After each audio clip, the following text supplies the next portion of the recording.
Losing time, I'm fading fast. I just wanna make it last. Try to let go of the past. I close my eyes and break.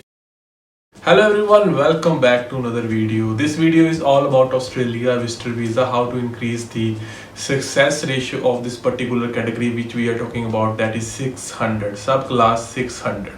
तो सब class 600 visitor visa Australia के chances को increase कैसे कर सकते हैं, documentation में किन किन चीज़ों का आपको ध्यान रखना चाहिए, क्योंकि बहुत है कि काफ़ी लोगों के जैसे न्यूजीलैंड लीनियट चल रहा है तो न्यूजीलैंड के वीज़ा आते हैं, सेम प्रोफाइल पे बंदा सोचता है कि अब ऑस्ट्रेलिया भी वीज़ा दे देगा, लेकिन क्या सिचुएशन वेरी करती है, क्या क्या पॉइंट होते हैं जिस पे आपको वर्क करना चाहिए, कि आप इन दोनों को क्या कंपैरिजन कर भी सकते हैं कि नहीं, ये सारी डिटेल इस वीडियो में आएगी। सो एंड तक देखिए, एंड चैनल पे नए हैं तो मेक श्योर कि आप चैनल को सब्सक्राइब कर ले ताकि नेक्स्ट वीडियो का भी जो नोटिफिकेशन है वो आप तक आ सके। सो दोस्तों, सब क्लास 600 वीज़ा, विजिटर वीज़ा जिसको हम बोलते हैं, 1 साल का वीज़ा या 3 साल का वीज़ा जी आ सकता है। नॉर्मली पेरेंट्स अप्लाई करें तो उनका 3 ईयर मल्टीपल वीज़ा आता है। अगर कोई यंगस्टर है या नॉर्मली अगर बात करें तो नॉर्मली ये 1 साल का मल्टीपल वीज़ा आता है जिसमें 3 मंथ की जो है वो आपको एंट्री होती है। सो इसमें डॉक्यूमेंटेशन की जब बात करते हैं तो डॉक्यूमेंटेशन प्रोफाइल वाइज वेरी करते हैं। मीन टू से कि कुछ कॉमन डॉक्यूमेंटेशन होती है, मैं थोड़ी सी आपको बता देता हूँ। कॉमन डॉक्यूमेंटेशन में क्या होता है कि आपका पासपोर्ट, कोई ट्रैवल हिस्ट्री है तो वो स्टैंप वाले पेजेस, आपका नेशनल आईडी, आधार कार्ड आप बोल लो, आपके फैमिली की आईडी प्रूफ्स वगैरह होगी, ये हो गए बेसिक में। उसके बाद जो है आपके ट्रैवल प्लान आता है, आपकी होटल बुकिंग्स आ गई, आपने ट्रैवल प्लान बनाया, आपने कवरिंग लेटर बनाया, वो लग जाएगा।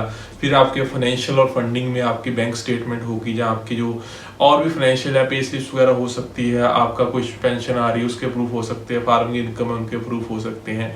तो फाइनेंशियल और फंडिंग में ये चीज़ें आप लगा सकते हो। फिर अगर कोई इन्विटेशन है तो आप इन्विटेशन के कॉलम में इन्विटेशन के डॉक्यूमेंट लगा दोगे। उसमें जो यहाँ ऑस्ट्रेलिया से मंगवाते हो तो आप इन्विटेशन लेटर, पासपोर्ट की कॉपी होगी या कोई भी आईडी कार्ड हो गया लोकल, और साथ में जो है एड्रेस का प्रूफ वगैरह हो गया।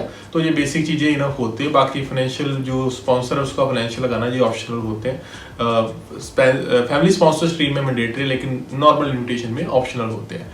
फिर होता है जो सबसे इंपॉर्टेंट होता है, वो होता है आपका वर्क के डॉक्यूमेंट्स, आपकी जॉब के डॉक्यूमेंट, या आप जो भी करते हो उसकी डॉक्यूमेंटेशन। फार्मर के लिए जे फॉर्म वगैरह हो सकते हैं, फार्मिंग इनकम अकाउंट में आ रही, आईटीआर कम से कम 2 साल की आपके पास हो, कचहरी से भी इनकम सर्टिफिकेट बन सकता है, अगर आप बना सकते हो तो वो भी ठीक है। वैसे कोई मैंडेटरी वो चीज़ नहीं है, बट स्टिल इनकम को प्रूव करने के लिए सफिशिएंट डॉक्यूमेंटेशन आपके पास, और वो इनकम अकाउंट में आएगी तो उसकी वैल्यू ज़्यादा है। ऐसे ही जॉब्स वाले होते हैं, प्राइवेट जॉब है, गवर्नमेंट जॉब है। गवर्नमेंट जॉब में सब कुछ ओके होता है, आपके सारे डॉक्यूमेंट होते हैं, आपके प्रॉपर पे स्लिप्स होती है, सैलरी अकाउंट में आती है, तो कुछ ज़्यादा बात करने की जरूरत नहीं है। हाँ, प्राइवेट वाले कईयों की कैश सैलरी आती है, कईयों की अकाउंट में भी आती है, तो आपके लिए चीज़ का ध्यान रखना है। अब यहाँ पे आता है वो वाला पॉइंट जो मैंने स्टार्टिंग में कहा था कि न्यूजीलैंड का जब बंदा फाइल लगाता है ना, वो क्या रहा है, न्यूजीलैंड का वीज़ा आप अप्लाई कर रहे हो, यंगस्टर हो तो अप्लाई करो, कोई इशू नहीं। सैलरी कैश में भी आ रही है तो आप सैलरी स्लिप्स लगा रहे हो, साथ में सैलरी कैश में आ रही है, न्यूजीलैंड वीज़ा दे देता है।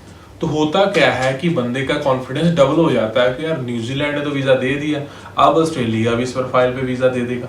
तो दोस्तों, न्यूजीलैंड का वीज़ा लेने के बाद नो डाउट ऑस्ट्रेलिया वीज़ा के चांसेस थोड़े से अप हो सकते हैं, लेकिन ये कोई बहुत बड़ा डिफरेंस नहीं क्रिएट करेगा अनलेस आपका प्रोफाइल जो है वो प्रॉपर ऑन रिकॉर्ड हर एक चीज़ है। मतलब कहने का मतलब है कि सैलरी अगर आपकी कैश में आ रही है ना, तो न्यूजीलैंड तो वीज़ा दे रहा है। ऑस्ट्रेलिया जो है 99% चांसेस है कि वो वीज़ा आपको नहीं देगा अगर आपकी सैलरी कैश में है। फाइनेंशियल जो है, और दूसरी बात बहुत डिफरेंस बता रहा हूँ, न्यूजीलैंड के लिए आपकी सैलरी 15-20 हज़ार है, 25 हज़ार है, न्यूजीलैंड आपको वीज़ा दे सकता है। 15-20 हज़ार सैलरी है तो ऑस्ट्रेलिया का वीज़ा आज की डेट में नेक्स्ट टू इम्पॉसिबल वाला सीन है। रेयर केसेज है जहाँ पे आए होंगे, नहीं तो ये दोनों को आप डिफरेंस देखो कंट्रीज का, कि 20-25 हज़ार सैलरी वाले को वीज़ा दे सकती है, सैलरी कैश में वीज़ा दे सकती है, दैट इज न्यूजीलैंड। ऑस्ट्रेलिया 30-40 हज़ार वाला बंदा भी है तो उसको भी शायद वीज़ा ना दे, जो करंट ट्रेंड चल रहे हैं मैं उसके हिसाब से बता रहा हूँ। अब 1-2 की एग्जाम्पल में नहीं जाता, कोई दोस्त होंगे बहुत से समझदार जो कहेंगे कि मेरा तो 30 हज़ार सैलरी थी, वीज़ा आ गया, ऐसा नहीं होता। तो दोस्तों, आप एक बंदा है जिसका 30 पे आया, मेरे लिंक में ऐसे 30 बंदे होंगे जिनका 30 हज़ार सैलरी पे नहीं आया होगा। तो मेरा जो सर्कल होता है वो मैं ज़्यादा लोगों से बात रूटीन पे करता रहता हूँ, तो मुझे प्रैक्टिकली क्या चल रहा है वो आइडिया होता है। सिर्फ एक केस के हिसाब से हम अपनी परसेप्शन नहीं बना सकते कि ये चीज़ें ऐसे चल रही है या पॉजिटिव चल रही है या नेगेटिव चल रही है। तो बहुत सा एक टाइम पीरियड होता है जिसमें मल्टीपल केसेस स्टडी होते हैं, तो जाके ही हमें एक्चुअल एडवाइस जो है वो निकल के आती है कि क्या सिनेरियो चल रहा है। तो मतलब न्यूजीलैंड का वीज़ा ले सकते हो, ठीक है, प्रोफाइल में इंप्रूवमेंट ऑस्ट्रेलिया के लिए क्या कर सकते हैं इंप्रूवमेंट। देखिए ज़्यादातर जो गवर्नमेंट जॉब वाले हैं उनको कुछ ज़्यादा इशू नहीं होता है इंप्रूवमेंट के लिए, लेकिन प्राइवेट जॉब वाले जो होते हैं उनके लिए क्या है कि आप कोशिश करो कम से कम 3 महीने 4 महीने 6 महीने सैलरी अकाउंट में ले लो, और कम से कम 2 ITR आपकी हो। ITR जो होती है वो सैलरी के हिसाब से हो। कईयों का बिजनेस होता है, उसमें भी कोई दिक्कत आती है कि जो ITR भरते हैं ना CA वगैरह, वो बिजनेस का नाम नहीं लिखते, वहां पे आपका ही नाम लिख देते हैं, बस जी लिख दिया XYZ सिंह, वो लिख दिया, यही बिजनेस का नाम है। हालांकि ठीक है, बिजनेस के अंदर डॉक्यूमेंट होंगे तो कोई दिक्कत नहीं है, बट स्टिल कोशिश करें कि जब भी ITR रेडी करें तो वो प्रॉपर वे में ही हो। सैलरी अगर आपकी जो आप लिख रहे हो बना रहे हो उसके हिसाब से आपकी ITR में भी वो सैलरी शो होगी, तो ज़्यादा बेटर चांसेस रहते हैं। फिर एक प्रॉब्लम आती है फंडिंग को लेके। बहुत से लोग हैं जिनके पास फंडिंग होती है, तो दोस्तों फंड जो होते हैं, जो आपका सैलरी अकाउंट होता है, मैं क्लियर कह रहा हूँ, उसमें कभी भी बड़ा डिपॉजिट ना किया जाए जब फाइल लगाने उससे 2-3 महीने पहले, तो वो बहुत नेगेटिव इम्पैक्ट डालता है। सैलरी अकाउंट को मत छेड़छाड़ करो। अगर आपके पास फंड कम है, मान लो आपके कंसल्टेंट ने कहा जी आपको 6 लाख चाहिए, आपके पास लाख है, 5 और डलवाओ, तो वो जितना मर्जी कहे कि सैलरी अकाउंट में डलवा लो, कोई दिक्कत नहीं है, आपने नहीं करना। आपने क्या करना है, जो फंड डलवाने हैं, कोई अदर अकाउंट नहीं है तो खुलवा लो, उसमें रखो, उसका बैलेंस सर्टिफिकेट वगैरह यूज कर लो। तो ऐसी छोटी छोटी चीजें होती है जिनको आप इम्प्रूवमेंट करके फिर ही जो है आप ऑस्ट्रेलिया की फाइल लगाएंगे, क्योंकि आज की डेट में ना वो ऑस्ट्रेलिया जो ट्रेंड के हिसाब से मैं बता रहा हूँ कि वो प्रॉपर वे में प्रोफाइल को बहुत डिटेल में चेक कर रहा है, फाइनेंशियल को लेके बहुत डिटेल में जा रहा है, आपके टाइज को लेके, वापस आने के रीजन को लेके। तो वो जो ऑफिसर्स हैं उनको जो इंस्ट्रक्शन दी गई है वो काफी स्ट्रिक्ट है। अगर हम यंग एप्लीकेंट के वीजा के हिसाब से देखें तो अप्लाई करना है तो सबसे पहले तो मेरी सीधी एडवाइस है कि न्यूजीलैंड का वीजा अप्लाई कर लो। अब न्यूजीलैंड में सक्सेस रेट डिक्रीज होना शुरू हो गया है, लेकिन still better than Australia. New Zealand का वीजा लो, अगर नहीं जाना न्यूजीलैंड कोई बात नहीं, बहुत ज्यादा फर्क नहीं पड़ेगा, लेकिन न्यूजीलैंड के बाद ऑस्ट्रेलिया लगा लो। अगर आपका प्रोफाइल में सैलरी वगैरह अकाउंट में आ गई 3-4 महीने, उसके बाद ऑस्ट्रेलिया लगा लो, तो फिर भी हम कह सकते हैं कि जो चांसेस है वो कुछ लोगों के जो है वो इंक्रीज हो सकते हैं, वीजा आने की उम्मीद बढ़ सकती है। बाकी बहुत से दोस्त कहते हैं कि नहीं लगानी चाहिए फाइल, वीजा कम आ रहा है वीजा। देखो